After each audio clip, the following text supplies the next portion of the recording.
अब लेकर आइए निफ्टी बैंक।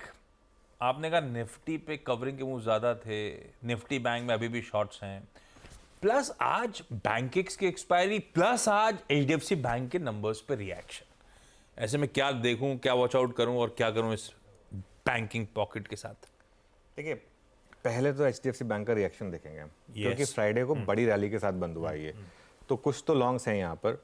इसका असली इम्पैक्ट मिलेगा आपको 920 925 के आसपास, क्योंकि पहले 5-10 मिनट किसी भी रिजल्ट में जो लोग पोजीशन लेके गए होते हैं उनकी कवरिंग में आते हैं। पहले 5 से 10 मिनट कभी ये नहीं डिसाइड करते कि आज का स्टॉक का ट्रेंड कैसा है, वो सिर्फ एक पोजीशन अनवाइंडिंग होती है। वो पोजीशन अनवाइंडिंग जब खत्म हो जाए उसके बाद आप एक व्यू लीजिए कि क्या करना है आपको यहाँ पर, ठीक है। खैर anyway, levels to watch out करते हैं।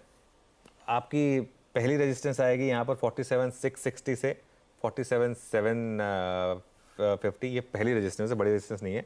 10 और 20 डे मा बड़ी रेजिस्टेंस है आपकी 48,000 से 48,200, जो कि ऑप्शंस का जोन है, ठीक है। अब यहाँ पर भी सपोर्ट ज़्यादा इंपॉर्टेंट है। 47,500 टू 47,600 का पहला सपोर्ट है, और 47,250 50 डे मा ये बड़ा सपोर्ट है आपका। टिप पे खरीदारी करें और एक स्टॉप लॉस लगा दें यहाँ पर 47,500 का। बढ़िया, ये हो गया निफ्टी बैंक का आज सोमवार के दिन का हमारा अप्रोच। इसी बीच सीएनबीसी आवाज का मंडे का मॉर्निंग पैनल भी रेडी हो रहा है। वीकेंड सबने आपके लिए बहुत पढ़ाई करी है। ये पहले तो एक एक स्टॉक जो लेकर आए उस पर चर्चा करेंगे, उसके बाद बाकी की चर्चा चलती रहेगी, लेकिन पहले बिग स्टॉक्स का स्टिंग प्ले आउट करिए।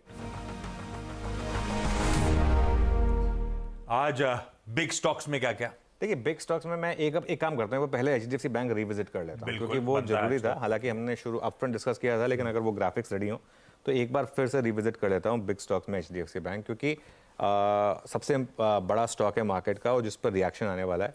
और ब्रोकरेज हाउसेस ने पॉजिटिव व्यू लिया है एचडीएफसी बैंक पर, लेकिन जैसा हम कह भी रहे हैं, थोड़ा सा उनका व्यू जो होता है वो अब थोड़ा सा अपने पास के, जैसे कहते हैं लेगेसी के, थोड़े से एक गुलाम भी होते हैं, तो इसकी वजह से भी थोड़ा सा एक व्यू आता है। लेकिन एनआईएम में इम्प्रूवमेंट आई है, इसमें कोई दिक्कत नहीं है, और बैलेंस शीट में साइन के इंडिकेशंस हैं। ये कुछ हद तक बैंक पहले भी कह चुका था जब क्वार्टरली अपडेट आया था। मेरा व्यू यही है कि बॉटम बन चुका है, यहाँ पर बॉटम बन चुका है। अब आगे चलेगा कितना ये कहना थोड़ा मुश्किल है। आज स्पेशली कितना चलेगा, क्योंकि फ्राइडे को बड़ी रैली हो चुकी है, ये कहना थोड़ा और टफ है। एमएससीआई का फैक्टर भी है, वो एक गेम चेंजर है। बाकी आपके स्क्रीन पर आएंगे प्राइस टारगेट्स ब्रोकरेजेस के। एक सिर्फ नमूरा को छोड़ दें जो 1660 पर है, बाकी सारों के प्राइस टारगेट 1850 से लेकर 1950 तक के हैं। मेरे ख्याल से आज का एक्सीडेंट ऑफ द डे होगा जीएसपीएल। जीएसपीएल में को हम डार्क रेड लेकर चल रहे हैं, क्योंकि ब्रोकरेजेस के व्यूज़ भी देख लीजिए आप, सबने मंदी का ही नज़रिया लिया है। 330 रुपये तक के प्राइस टारगेट जीएसपीएल पर ब्रोकरेजेस ने लिए हैं। पीएनजी-आरबी ने जो नेटवर्क, जो उनका टैरिफ कम किया है 47%, मतलब जितना स्ट्रीट वर्स्ट एक्सपेक्ट कर रही थी उससे भी काफ़ी कम, उससे भी काफ़ी कम है। और 28 से 37% का ईपीएस कट किया है ब्रोकरेजेस ने। 28 से 37% का ईपीएस कट, और 28 से 37% का ईपीएस कट है, प्लस उसमें अगर आप थोड़ी सी ऐड कर दीजिए पीईडी रेटिंग, तो सोचिए स्टॉक कितना गिर सकता है मेरे ख्याल से। और ये रिस्क होते हैं ऐसे स्टॉक्स में, ये ना ओवरनाइट क्या डेवलपमेंट आ जाए कि आप अच्छा जीएसपीएल मेरे ख्याल से एफएनओ में नहीं है शायद, लेकिन है क्या एफएनओ में जीएसपीएल? मेरे ख्याल से चेक कर लेता हूँ, नहीं एफएनओ में नहीं है। लेकिन पेट्रोनेट एलएनजी भी एक, गुजरात गैस एक और स्टॉक है जिस पे इसका इम्पैक्ट आ सकता है, तो वो भी रेड में रहने वाला है। Gujarat gas, Petronet LNG, GSPL. लेकिन जो भी है, ये थोड़ा सा एक नेगेटिव न्यूज़ है, इसकी वजह से इस पर एक हम थोड़ा सा नेगेटिव व्यू लेकर चल रहे हैं। उसके अलावा मैं आज और बिग स्टॉक्स में काफ़ी स्टॉक्स हैं। अल्ट्राटेक सीमेंट, मुझे लग रहा है कि यहाँ पर अच्छी खासी रैली आ सकती है अल्ट्राटेक सीमेंट पर। कुछ तो हो रहा है आदित्य बिरला ग्रुप में, किसी ने तो डिसाइड किया है कि बहुत हो गया, अब थोड़ा काम करो, ठीक है ना। अब देखिए किस तरीके से वहाँ पर 1.1 मिलियन टन की कैपेसिटी की ग्राइंडिंग यूनिट की बात हो रही है, कैपेसिटी एक्सपेंशन की बात हो रही है। ये एक बहुत बड़ा पॉजिटिव है अल्ट्राटेक सीमेंट के लिए, और मेरे ख्याल से इंडिया का नंबर 1 सीमेंट प्ले है अल्ट्राटेक सीमेंट। करेक्ट हो चुका है अपने हाई से, मुझे लग रहा है ये स्टॉक वापस रैली दिखाएगा आपको, 10,000 की तरफ वापस शायद ये स्टॉक आपको जाता हुआ दिखाई देगा, तो इसके लिए ये एक और हमारा बिग स्टॉक हो जाएगा। और फाइनली ध्यान रखिए आप 3 और स्टॉक्स पर, HPCL, BPCL और इन पर्टिकुलर इंटरग्लोब एविएशन। मैंने फ्राइडे को भी कहा था इंटरग्लोब एविएशन को लेकर, मैं फिर रिपीट कर रहा हूँ, इंटरग्लोब की कोई ऐसी फ्लाइट नहीं जिससे वो उस टेंशन का कोई खास इम्पैक्ट होने वाला था। तो वो एक बेकार की गिरावट थी जिसको एक अच्छी बाइंग अपॉर्चुनिटी की तरह आपको यूज़ करना चाहिए था। रिलेटिव स्ट्रेंथ का कॉन्सेप्ट प्लस क्रूड गिरा है, इसके लिए ये एक और स्टॉक होगा जो हमारे रेडार पर है। ये सारे इंटरेस्टिंग स्टॉक्स हैं बिग स्टॉक्स की कड़ी में जो आज रडार पर रखने हैं। क्विकली वो रैप अप वाली प्लेट भी आ जाएगी आपकी स्क्रीन पे। कोई GSPL, कोई अल्ट्राटेक सीमेंट, कोई HDFC बैंक, कोई BPCL, HPCL, कोई इंटरग्लोब एविएशन रखिएगा अपने रडार पे। अच्छा, पैनल के पास जाऊं उससे पहले अपफ्रंट आपने एक बात छेड़ दी थी कि अपने यहाँ तो पैसा बनता है इन्वेस्टमेंट से, ट्रेडिंग फूफा लोग ले जाते हैं, फॉरेनर्स ले जाते हैं सारा पैसा। फिर आपने कहा था बाद में डिस्कस भी करूंगा, वो अभी भी अटका हुआ है मामला दिमाग में। क्या है मामला ये? आशीष, ये मामला ना बहुत बड़ा बनने वाला है और मैं अपनी सोशल मीडिया टीम को कहूँगा कि इस चंक को अलग से चलाएं। देखिए हो क्या रहा है इंडियन मार्केट में, अच्छा इसमें कुछ गलत नहीं है और ना ही मैं इसमें कुछ कह रहा हूँ कि भाई ये कोई इलीगैलिटी है। मैं सिर्फ इतना कह रहा हूँ कि आपको ध्यान रखना है कि आप अपना पैसा किस तरीके से यूज़ कर रहे हैं। ठीक है, अमेरिकी हेज फंड्स बहुत पैसा बना रहे हैं इंडिया में वाया ऑप्शंस। ऑप्शंस में जो पैसा हमारा लूज़ हो रहा है वो कहाँ जा रहा है? वो ज़्यादातर हेज फंड्स के पास जा रहा है। ये हेज फंड्स क्या करते हैं, ये दो हेज फंड के बीच में एक केस हुआ, उससे ये खुलासा हुआ। किनके बीच में? जेन स्ट्रीट और मिलेनियम। जेन स्ट्रीट और मिलेनियम के बीच में केस हुआ है। मिलेनियम पर जेन स्ट्रीट ने उनकी स्ट्रैटेजी चुराने का आरोप लगाया है।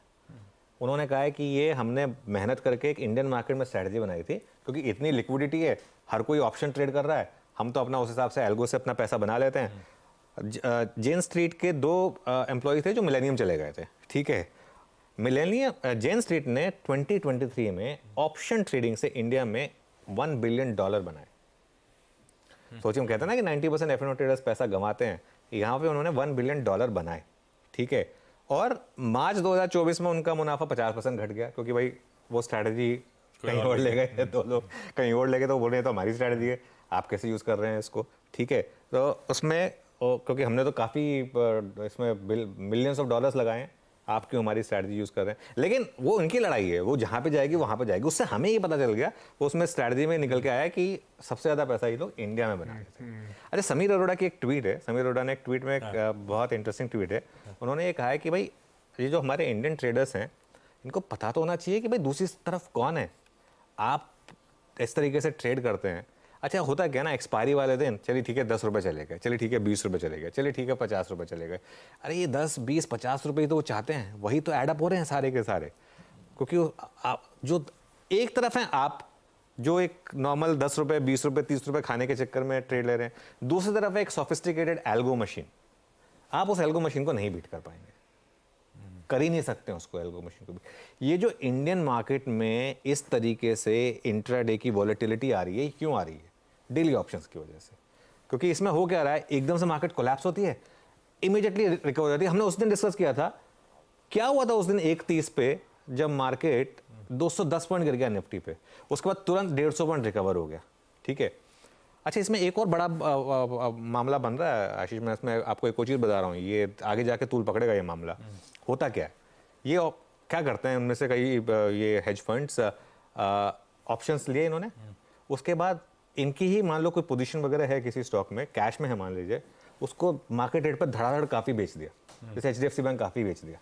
ठीक है, ऑब्वियसली उसमें उसको उनको लॉस होगा क्योंकि वो नीचे, लेकिन उससे कहीं ज़्यादा पैसा बन जाएगा ऑप्शंस में, कहीं ज़्यादा।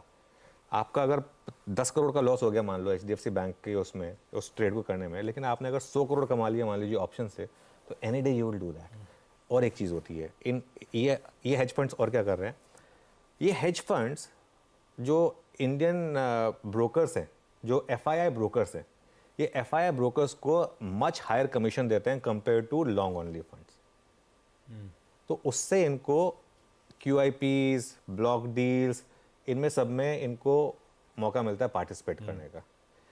क्या होता है, QIP वगैरह या कोई भी ब्लॉक डील वगैरह ऑब्वियसली डिस्काउंट पे हो रही है और इसमें कोई लॉक इन नहीं होता। तो ये लोग क्या करते हैं, जो ब्रोकरेजेस होती है ना, आजकल थोड़ा सा वो भी अपना बुक, उनको भी ऐसा नहीं है कि मुझे सिर्फ लॉन्ग ओनली फंड चाहिए, वो भी अपनी बुक में से 10-15% इन हेज फंड्स के लिए रखते हैं, क्योंकि कमीशन ज़्यादा मिलता है, ठीक है ना।